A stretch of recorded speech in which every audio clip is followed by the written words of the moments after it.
What's up guys, in today's video we're going to be working on the basics of chess and how all the pieces move. So before we get into the video, I just wanted to show you some of the trophies I've won throughout the years I've been playing.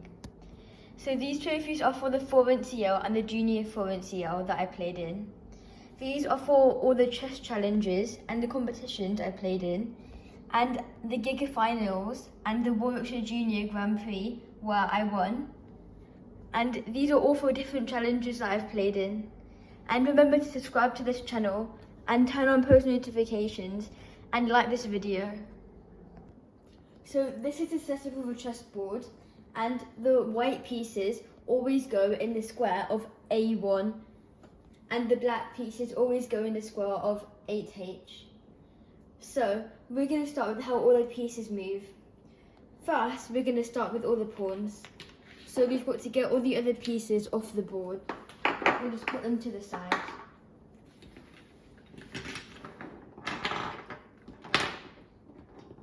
So here we only have the pawns on the board. So when you're just starting at the start on the second rank or the 7th rank, pawns can move 2 spaces, but they can only move 2 spaces when they start, like this. However, when you get to this position, on any rank except the 2nd and the 7th rank, they can only move 1 space, like this.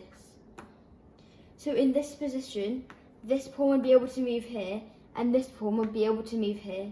However, they wouldn't be able to move another 2 spaces, because they can only move 2 spaces when they on their first move.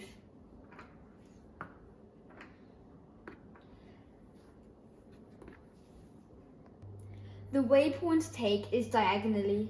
So for example, if this pawn moves 2 spaces on their first go, and because it's this pawn's first go as well, they can move 2 spaces. These 2 pawns meet, therefore this pawn can take that pawn because it's on a diagonal. However, this only applies if you're not doing the rule of en passant. However, I will go through this in another video. The way rooks move are quite straightforward. They can move vertically or horizontally across the files. However, they cannot move diagonally.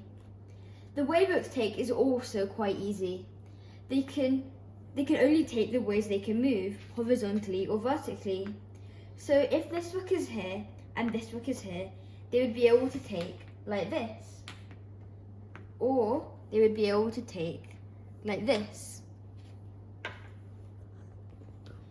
So bishops are quite an easy piece as well. They can only move in diagonals, but if this bishop is in a white square, it can only move across the diagonals on the white lines.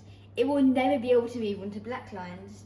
And this bishop, because it starts in a black square, it will only be able to move on diagonals of a black square. Therefore, these bishops will never be able to take each other because they're on different colour squares.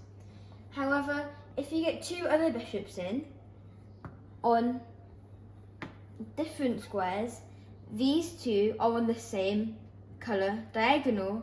So if this bishop moves here, this bishop will be able to take this one because it can just move diagonally and it's on the same colour square.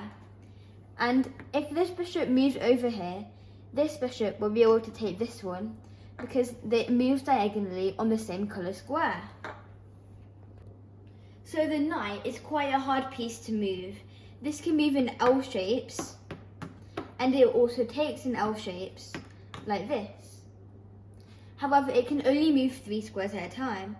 So in this position, it will be able to move to here, 1, 2, 3, or 1, 2, 3, like this.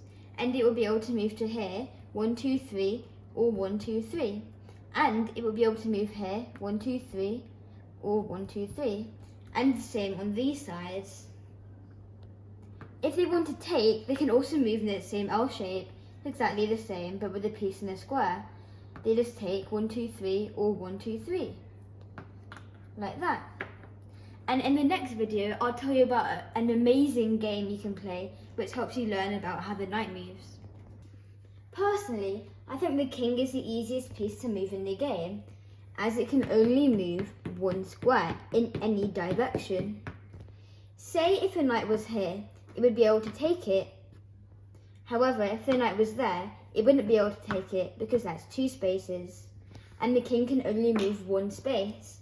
However, if you're castling king side, it can move 2 spaces, and if you're castling queen side, it can move 3 spaces. However, we'll go on to that in a later video. Also, in later videos, we'll talk about how to work a clock and what clocks do to help you. The queen is basically a rook and a bishop combined.